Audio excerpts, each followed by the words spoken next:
Hi, I'm Jen for PetSafe brand. Today, we'll work on training your dog to remain calm in the presence of exciting distractions. This skill builds on the earlier lesson where your dog learned he can ask for rewards by sitting politely. In our later lesson, we'll advance to the downstay position with distractions, but for now we'll focus on sitting. Begin just as you did with the sit lesson, with your dog next to you and some treats in hand. Take a few quick running steps to get your dog to follow you, quick enough to get your dog excited. Stop suddenly and stand completely still until he sits, then immediately give him a treat. Repeat this until he's consistently sitting promptly each time you stand still. Here's a quick tip.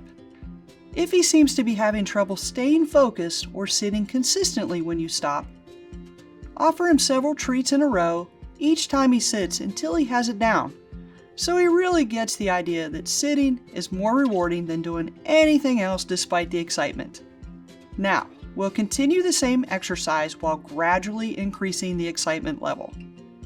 Begin by running a bit further and changing direction. Just as before, freeze suddenly and wait for your dog to sit for his reward. Your goal is to train him to calm down and focus instantly in the presence of distractions. So mix up the length of time and direction you go, so he doesn't know when to expect you to stop. Just as before, reward him each time he sits and only when he sits. Now, try to get him as worked up as you can so he's jumping up and down with excitement. Again, stop suddenly and reward him immediately when he sits. Go through this step, getting him as excited as you can until he consistently sits each time you stop 8 to 10 times in a row. If your dog tends to get really excited and jump up on people for attention, this step is for you.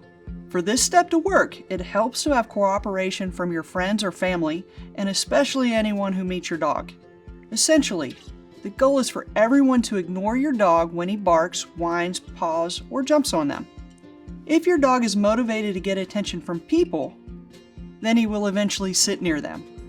As soon as he sits, the person whose attention he's seeking should immediately pet and praise him. However, if he stands back up, as he's likely to early in training, the person should immediately withdraw the petting and praise, ignoring your dog until he sits again. Repeat this anytime you greet your dog and request that all your guests do the same if possible. Once your dog automatically sits and waits when a visitor approaches him, you'll be ready to move on to other scenarios.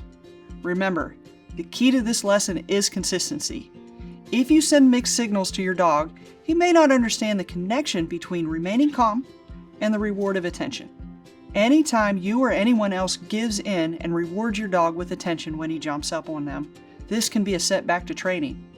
So it's important that anyone your dog comes in contact with during this step of training understands that they should only respond with attention when he sits politely. Once your dog consistently stays calm when he greets someone, you can expand to other situations where your dog gets excited. And now you're ready for the next step.